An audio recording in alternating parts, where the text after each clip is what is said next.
Welcome to Shallow. Join us as we explore the topics that are always on our minds. From beauty and wellness trends to balancing our careers and ambitions. These conversations fill our WhatsApp inboxes and social media feeds. We're diving into pop culture and asking the question, is it really that deep? In this episode of Shallow, we're exploring the rise in cosmetic surgery and its potential dangers. Gen Z are seemingly turning to cosmetic procedures at increasingly younger ages, raising serious concerns about the long-term effects on body image and self-esteem. From fillers to more invasive surgeries, cosmetic enhancements are becoming more normalised. But is this trend helping or harming? We'll dive into whether we're facing an aesthetic epidemic fueled by social media and influencer culture, and what it means for a generation growing up with these beauty ideals. How have you been this week, Lucy? I mean, this week has been great. I'm in Australia, the sun has been out, I've been at the beach, I'm staying with you, I'm living my best life. I've been kind of stuck in London in a bit of a hole, so it's been really nice to get out here and see a friendly face. Wow, likewise, it's so nice to have you here, and that leads nicely onto what we've been binge watching this week. Absolutely ravished it. So Rivals on Disney Plus, it's based off the Jilly Cooper novel in Rutshire, part of the Rutshire Chronicles. And how would you describe it? Like, how would you describe the plot? It's like 50 Shades of Grey meets the Cotswolds meets some sort of like... The Hotswolds, some sort of raunchy... They've called it a bonkbuster, and I think that's probably... A bonkbuster. The best way to describe it. There's basically like... It's an ensemble cast. I think almost the main character seems to revolve, but obviously there's Rupert Campbell-Black and Lord Baddingham. They're kind of like the two head honchos. It's campy, it's fun, it explores kind of sex in all forms, for sure. If you've ever fancied David Tennant as Doctor Who, then you need to immediately switch on your screen and watch this show, because oh my god, I'm already like revving up to watch it again. I can't stop using sexual innuendos. I think it's I've watched it twice now with you, and there's stuff that I've picked up on this time that I didn't the first time I watched it. I think the soundtrack is amazing. It's full of just so many bangers, and definitely can't remember. Yeah, I mean, Rupert Campbell-Black. I wasn't sure about him in the first episode, and from the third one on, I was like, when are we going to watch the next episode, Phoebe? Enough with recording a podcast. Like, let's get back to the real situation here, which is finishing Rivals. No, it was so good, and we finished it the other day, and I think that's our top recommendation. So, Phoebes, what are we chatting about today? Luce, we're diving into a topic that is taken over our social media feeds. I don't know about you, but I get bombarded with messaging around aging, treatments, wellness, self-care, all of this stuff, but specifically Botox, fillers, rhinoplasties, this real obsession with aging and how these facial procedures are just becoming ever more normalised. Yeah, so we're seeing something called pillow face, right? Yeah, pillow face. So I think we can't really talk about any of this without starting with fillers. It feels like filler was like the OG kind of tweakment that people were getting, especially younger people. And kind of there isn't really a definition of pillow face, but in some cases it's basically where the filler migrates from the side of, injection, resulting in this phenomenon. And it kind of makes your skin or your face look pillowy, essentially. Yeah, and in a way, does that kind of like... it kind of clones from one person to the next and it's making people look a little bit similar. Yeah, I think it's giving a bit of Instagram face for sure. I think people kind of have a vision of what they want, and it's kind of homogenizing the look a little bit, I'd say. Have you ever had filler? I haven't had filler. Have you? No, I haven't. Are you thinking about it? I mean, I think it's not something that I would ever, say completely no to, but I think at the point I am in my life now, I'm kind of focusing on, getting my skin to where I want it to be, or, wearing a red light mask and kind of using more topical treatments rather than going a bit more invasive. Totally. But that can always change, and I am open to it, and I'm very excited to kind of take a deeper dive into this episode because I think we've got some really good information here. I'm really looking forward to getting into it, and I think we should probably start with the fact that we don't know the long-term implications of a lot of these procedures yet. They're all very new. There's this MRI scan that's been doing the rounds on social where basically the doctor explains that he MRI'd a patient's face and these fillers aren't dissolving as quickly or at all as initially thought. So they're migrating, they're sticking around, they're going into different areas of the face. And I was personally quite spooked out about that because I'm being told by a medical professional that it's fine, they're going to go, you're going to be great, this is just a temporary kind of volume fix. And then someone else is being like, oh, hang on a minute, this isn't looking good. And this is creating this kind of, this pillow face fad then.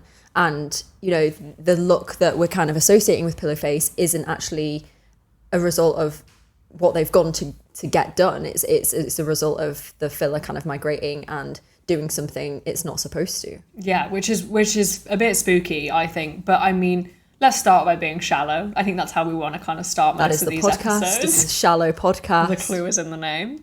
And is it just fair that we just want to look our best? And that is tweakments, it's treatments, it's these extensive routines. Do we have an issue with people seeking these treatments if they just want to boost their confidence? It's literally it. Yeah, I really agree with you there. I mean, there seems to be this like kind of real influx of young women especially getting work done. And is it being viewed in much more casual nature? Probably, I would say. So. You know, people are getting filler on their lunch breaks. It's like going to get your nails done. You go and get a little bit of filler, a little bit of top up, bit of lip filler, a slight eyebrow lift. Actually, I don't know whether you'd be able to do that in your lunch break. Like that might be a little bit extensive. Downtime, but maybe you come not back, lunch break. Your face completely bandaged up. You know, you might be saying something there. But yeah, the age of these people kind of receiving these treatments, it just seems like it's getting younger and younger. It seems like people in their late teens, early 20s are getting cheek filler, lip filler, you know, all these kind of things. And it used to be kind of like, oh, I'll just go and get my nails done, or I'll go and get a blowout in my hair. You know, is it becoming a little bit extreme? I think there's definitely something to be said for that, because I do feel like, you know, maybe a fair bulk of people maybe just want to zap a fine line and they've been living with something that's bothered them for quite a while. And I think going into kind of the beauty sector as well as a whole, it's not just the treatments in which we're seeing it. The beauty industry it's always been massive, but it's really exploding. Like on the skincare end of things, it's super well documented through publications like Glamour, Vice, Get the Gloss. Tweens are really obsessed with skincare at the moment, and obviously everyone's seen the Drunk Elephant, the very cult skincare brands that the kids are obsessed with. Like, is it all going a little bit too far? I mean, I think this kind of like really nicely segues into I've seen a few videos, a few reels where, you know, millennial is kind of going, oh, I'm in Sephora and there's all these like 12, 13-year-olds buying Drunk Elephant and this with their parents' credit cards. And, you know, when I was 12, 13, my mum was trying to get me to use a face wash. Like, I was not going with a friggin' like 6-step skincare routine. But, you know, you have these kind of like baby influencers online who are literally probably pushing 12, 13, who are doing get ready for school with me. And they're like, you know, patting their face with, you know, hyaluronic acid and like moisturizer. And it's just, it just seems a bit extreme, because it's kind of like, are you doing something beyond your means? Are you doing these treatments that are meant for people who are a lot older? Like you're a child. There's also that element of like, you know, what are you doing it for? Like these anti-aging treatments, especially, they're made for skin that is aging. Like it's prevention over cure, right? And I think it's like at that age, you're still producing collagen. Like you're essentially got the skin. That what are you preventing? This product is gonna give you. Like, what's the prevention about? I think it's that whole thing of like baby Botox, right? It's like, you know, get it before your skin starts to sag. And it's like, okay, but, you know, you're telling me to get, you know, I used to think it was like, oh, you start doing baby Botox maybe when you're about 30-ish. And now it's kind of like, oh, I get my baby Botox when I turn 20. And like that, for me, is extreme. And I think, you know, the Charlotte take of this is it fair that, you know, girlies just want to look their best? I think so, but I think there is a more concerning aspect to it. I think that is the honest take of a lot of these people seeking aesthetic treatments, but it really does feel as though there's two lines of thought to this. There's the kind of, I'm an adult, I've grown into my features, this is something that's bothered me, I'm going to change it about myself. And then there's the really kind of like young adult segment, and that's the bit where I start to feel a bit icky, because the age of consent, you have to be an adult at some point. At what point is it a moralistic situation? Sure. But I think one thing that I feel like I've picked up on is the people seeking these treatments, the number of people seeking these treatments. According to the report by the American Society of Plastic Surgeons, almost 30% of cosmetic plastic surgeons have seen their business double compared to pre-pandemic levels, with a significant portion of that coming from women ages 31 to 45. Okay, so that fits in the adult section. Yeah. And then what about kind of the Gen Z side? Yeah, so from the Gen Z side, 37% of rhinoplasties are accounted for by Gen Z, and 25% of cheek implants were accounted for by Gen Z. And, I think it's really important to kind of mention here that, like, you're talking about people who are in the Gen Z bracket. I mean, we're on the cusp, right? I'm 27, you're 28. Don't age me, please. You're 29, 30. No, we're on 1996 babies. Like, we're on the cusp of it. But, there are people in Gen Z who are in their late teens, early 20s, who are getting these procedures done. And beauty is business here. You're seeing cosmetic surgeons making absolute bank. And of course, business is business, and you're going to that's what if there's a market for it, people are going to step into that. But where's the line, and where's the gray area here? Because it's normal for young people, especially teenagers, people in their early 20s, even late 20s, to be going through kind of changes in their body, hormones, all that kind of thing. When you're a 13-year-old, most of the time you're probably not going to like what you see in the mirror. That's just kind of normal. And if you're already feeling that way, and then you log onto Instagram and somebody is there telling you, oh, is your skin looking a little bit tired from school? Like, why don't you try this? Why don't you try that? It's kind of a gateway to kind of doing these more invasive treatments, and it just feels like it's getting younger and younger. Definitely. And I think it gets to that place of, like, in its most savage form, it is profiting off insecurities. And I don't mean that every beauty business ever has that stance. I think there's a lot of companies that I purchase from that I don't feel, aggressively sold that I should have flawless skin and I should look like this. I think their products are great. I like their marketing, so I buy them, and it is that deep for me. But I think, sometimes it is not hard to imagine men around a boardroom being like, what can we commodify next? Like, is it going to be bumpy skin on the top of our arms? Is it going to be hair on our face that, by the way, is supposed to be there? Yeah. Like, what are we going to zoom in on next and be told that we shouldn't have? And I think that's when it starts to feel a bit gross. And you also have to kind of mentally remind yourself that you are okay as you are. And I'm not going to, like, go into the preaching of self-love side of things, but I think that's a kind of battle I have on the daily. But I think, speaking of the really industry side of things, we have to touch on the business side of beauty, and it's always been a pretty, like, bonkers industry.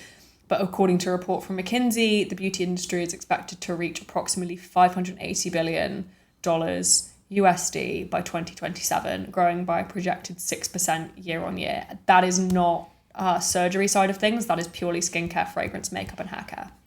I mean, that's crazy, isn't it? And on this kind of business and advertisement side of things, you're kind of always kind of being promoted, feel your best, look your best, be your best self, kind of put your best face forward. Your best face forward.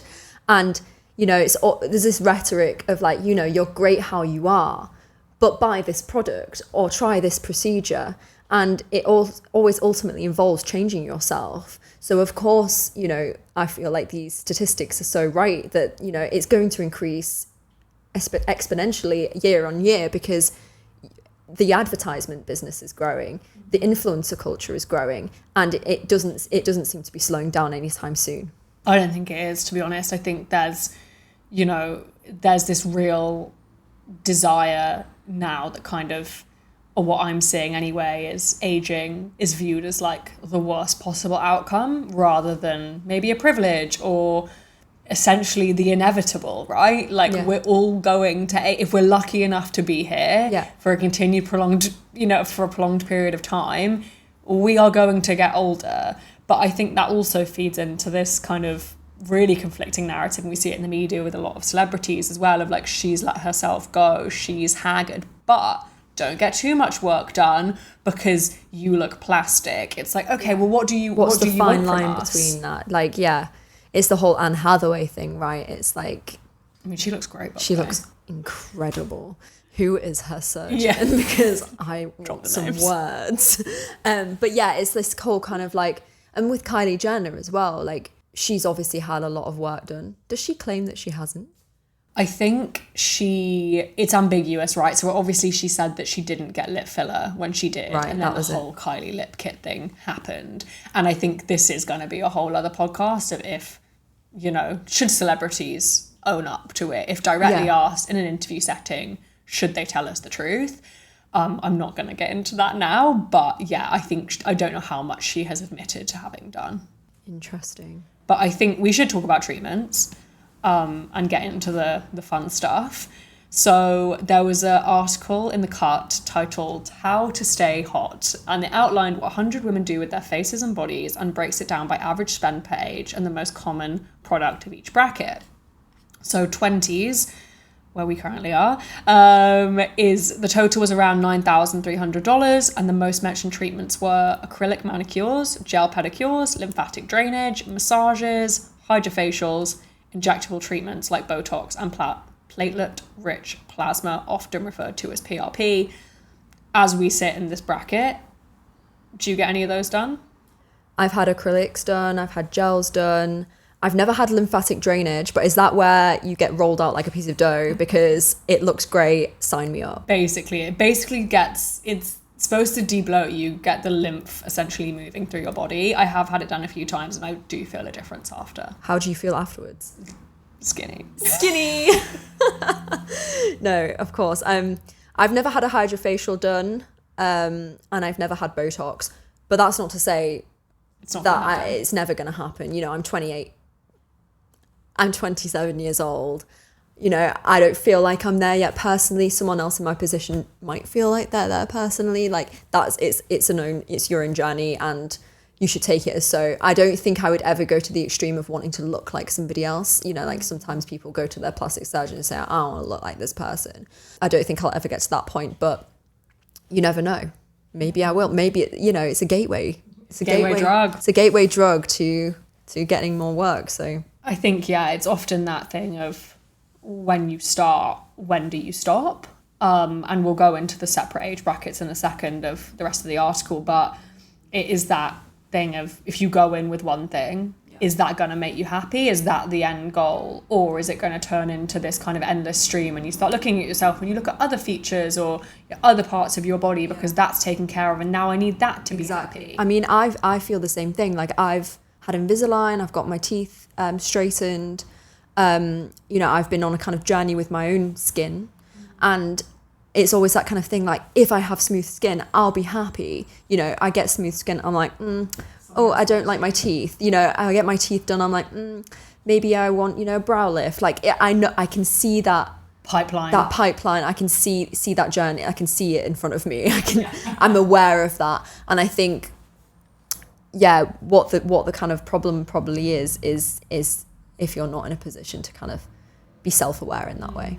Yeah. But we'll move on to more statistics and get back into that. So the 30s bracket, not that much more than the 20s bracket, was $9,700 USD circa.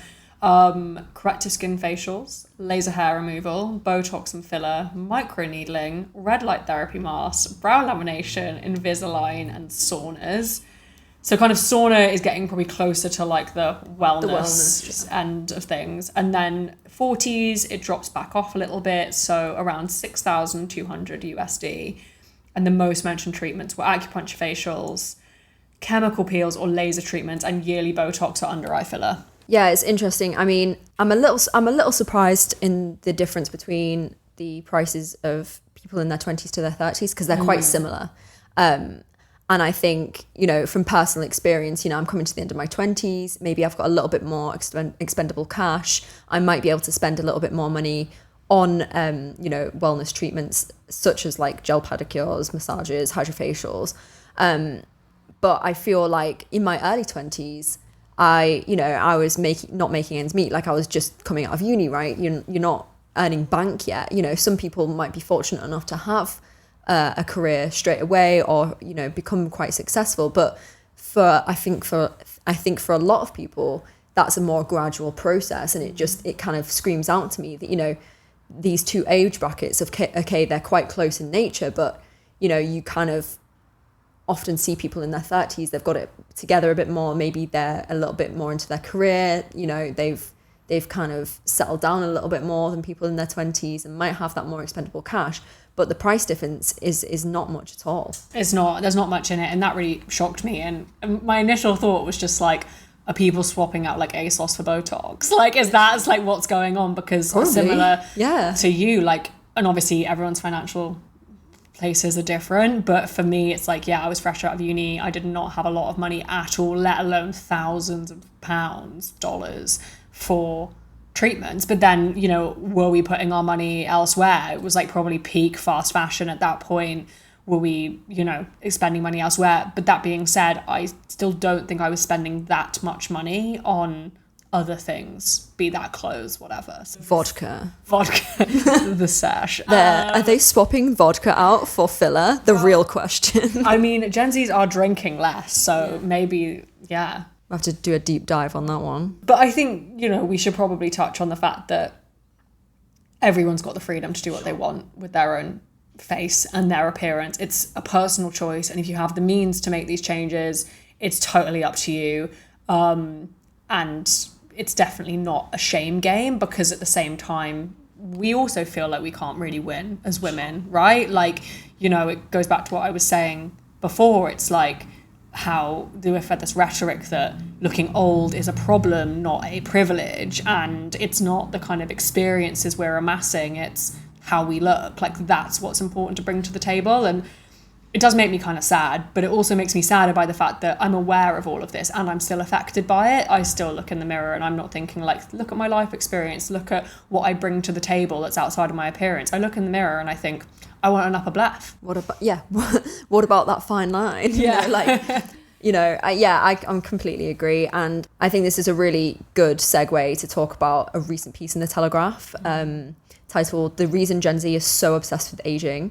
And on an Instagram post, they say, TikTok is driving anxiety amongst younger audiences and questions if there is a healthier way to prevent aging, which highlights the role that, you know, social media is playing here. And I think this is a really good point to kind of mention. You know, we've talked about this before, but when we were younger, you know, we had Snapchat, we would be using the Snapchat filters that came out, you know, with the dog ears and the dog nose. And that was kind of like, I look kind of cute here, even though I look like a dog. But like, it was kind of like, you could be like, okay, that person's got a filter on because we're not dogs. We're not dogs. We're not dogs, Phoebe. So like, we can differentiate that. We can see that it's our brains are clocked onto the fact that they are looking at a photo of themselves with a filter on. Yeah. So there's that virtual versus reality. Like, there's a bit of a line in the sand there. Exactly. And then moving forward to present day, you've got these filters which you would be moving side to side, and you wouldn't even be able to tell that there is a filter on your face. But in reality, you've had a whole facelift and you're 14 years old. And, you know, if a 14-year-old is looking at that through their screens every day, all day, you know, they're going to get this sense of body dysmorphia, because they're going to go and look in the mirror later on in the evening, wash their face for bed and be like, who the fuck is that person? Because I've just been looking at this person. This is my online persona of who I am. And it's merging with who I actually think I am and I look like.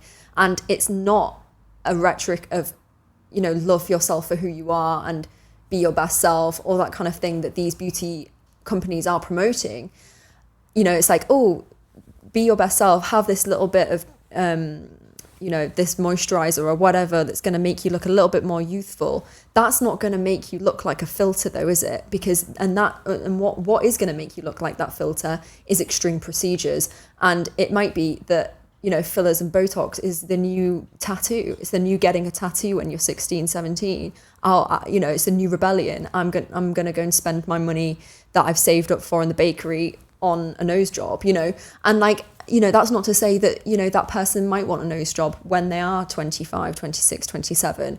But I feel like when you are a little bit older and you're a little bit more of the end other end of 20s, not that I'd know, you know, you might have that more autonomy to decide whether or not that is good for you and whether that is something that you should do for yourself, and not because you've been looking at a filter for 10 years thinking that that's your face. I mean, what can I add to that? Like, I think that's, yeah, I couldn't agree more. I was like so immersed in what you just said. I think like there is that it's disappointing now. Like, we're looking in the mirror and it's not how we look online. You know I open TikTok sometimes and it instantly puts on that airbrushed filter, and I'm like, oh, and then I look in the mirror and I'm like, oh, you're like, oh no, this is not right.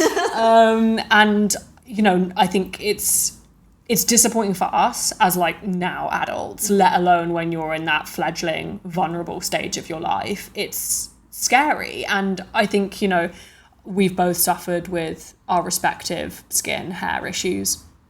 And I think if someone gave us that, you know, magical Alice in Wonderland potion, exactly, we would take it regardless of the consequences. Like, if there was a side effect, you'd be chugging it because you're like, anything to get me out of this awkward teen phase of my life, not even teen, just this awkward phase of my life, and make me look and henceforth feel better, because that's how we correlate the two now. I think it's normal to not like things about yourself. I don't think you're going to look in the mirror and like everything about yourself. What we need to practice more, I think, is a bit more of a self-love and accepting who we are and not using these filters as much. I think these filters are a real issue. And what I don't also think is normal is people kind of preying on young people's vulnerability and their kind of incessant need to look like somebody else because they've seen their favorite celebrity having pillow face or like, you know, a lip filler, or, you know, these are people that haven't even grown into their features yet and are already thinking about changing them. And that for me is an issue because you don't even know who you are. A quick side note, do you think kind of social media, I think it's more extreme, but I remember looking in magazines as a kid and kind of thinking the same thing, but I think where the disconnect comes when you're looking in a magazine is that you're not looking at yourself. So like, whilst you're looking at some impossibly beautiful man or woman who probably has been airbrushed the shit out of, let's be honest, you're not looking at your mirror. You're probably looking at yourself being like, oh, I don't have her stomach, or I don't have her face. I would love to look like that. But when you're looking in a phone screen and you're looking at your own face that is you, but it's not you, that's for me when the real mental. I mean, that for me is like complete facial dysmorphia. Like, you're looking at somebody that you might start using it to begin with and be like, oh, this is fun. Like, I'm seeing you know, a more elevated version of myself. I'm seeing somebody like the I could be them. I'm seeing the celebrity version of myself. This is what I could be if I had loads of money and I had these procedures done. Not broke, you're just ugly. You know, you're no, you're not ugly, you're just broke. You're not ugly. Pardon. Yeah. You're not broke, you're just ugly. But that's literally what I see all over social media. Is just like, yeah, you're not broke. You're not ugly, you're just broke. But I think to wrap this up, having gone through kind of all of the above, are you kind of in the camp of actually, no, this is that deep, or nah, the girlies just want to look their best? I think I'm in the middle somewhere, and I think I agree with both ends. I think it is quite a deep topic in terms of if you're talking about young women and you're talking about people reaching a point in their life where they're figuring out who they are, what they like, you know, how to kind of deal with their features. I think it can be quite damaging if there is this whole rhetoric of, you know, change your face to look like this celebrity, you know, use this filter and, you know, you'll look like that person, but it's not actually solving the root cause of it, and it is damaging to people who are going through a turbulent times in their life. But, you know, on the shallow kind of side of it, you know, for myself, I think, yeah, if you do not like something about yourself and you are in a position where you have the money, you have the space, you have the time to kind of work on yourself and get a really good esthetician who takes the time to not just, you know, give you whatever you want, but do what is right for your face and your features, then yeah, go for it. I think anyone should be able to do whatever they want to their face. And we are in, you know, a bit of a toxic patriarchal society where you are told constantly that age gracefully, don't age gracefully, you know, can't win. So yeah, what do you think? I totally agree with you, as per usual. I think it is it's an age thing for me. I think if you're an adult, you're fully formed, maybe something is bothering you, maybe you are getting some, lines in your face that you didn't have before, or you've been living with something since you were a teen that has always genuinely bothered you. I think, you do you. If you've got the means, if you want to go and get every thing under the sun done, your face, your body, you do you. I think it's the influx of work having done to really quite young faces is the bit that's bothering me. And we really don't know the implications of this 10 years down the line. We don't know what Kylie Jenner's going to look like 10 years down the line. I mean, she'll probably look great because she has millions and millions of pounds, but like, maybe you've invested all that money when you're younger and you're kind of like, oh, actually, like, I do kind of want to age gracefully and I want to see what I actually look like, and I don't want to look through this filter anymore. I want to look at myself because I have kind of grown into myself. I know who I am as a person. I know what I want to do as a career. I know who my friends are, then that becomes a bit of an issue, and I don't think we fully know what that's going to look like. Well, yeah, and also if a lot of this stuff it's not reversible. Like, I think, obviously some of the tweakments, like, the filler, you can get it dissolved, Botox wears off, like the minimally invasive stuff, but a lot of it, like, you can't, when it's done, it's done. But maybe when you're younger as well and somebody's telling you, oh, don't worry, like in 6 months' time, it'll be gone and you can just see if you like it, and if that's not actually the case, then you're really messing with young people there. You're messing with people's faces, and that's not okay. And there needs to be a level of responsibility on the surgeon's part, because you might be making absolute bank. You might, this beauty's business. You can treat this as a cash cow, but to what end? To what emotional end? How far will people take this? And that there is an increase of young women, not liking themselves and being depressed and not spending time with friends and spending too much time on social media. So yeah, it is. I think it is a real issue that needs to be thought about. And now it's time for... What a pile of bollocks! What a load of bollocks. Now's the time when we just wrap up the show, where we just chat shit about something highly insignificant that just fucks us off. And Lucy, you're going to take the floor. I have a real issue. I have a real issue with tiny microphones. I really fucking hate tiny mics. I'm sick of seeing them. I open my TikTok, there's a fucking girl with a tiny mic going through her fall aesthetics wardrobe. Look at me in my fall aesthetics. Look at my new top in green, pink and blue. And I'm like, I can't listen to you because I'm just looking at that fucking tiny microphone. And like, it's the quiet voice as well. I think it's always paired with a very quiet, like cutesy voice. And it's that kind of like, oh, look, I'm just a small little woman and it just have a tiny little microphone. No, it fucking riles me up the wrong way. Is it the mics that like, is it all small microphones, or are we talking like the singing mics that have been shrunk? I think it's all of them. I hate them. I know, okay, look, I know you might need them for social media purposes. You know that's going to be what I say. I know you're going to need them for social media purposes, but I think when it's paired with the kind of like, oh, look, I'm just doing something cutesy. I'm just showing, it's like an ASMR thing. And to be honest, ASMR's never done it for me.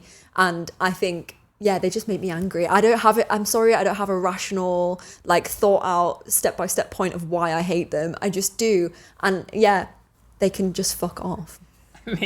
Go off, Queen.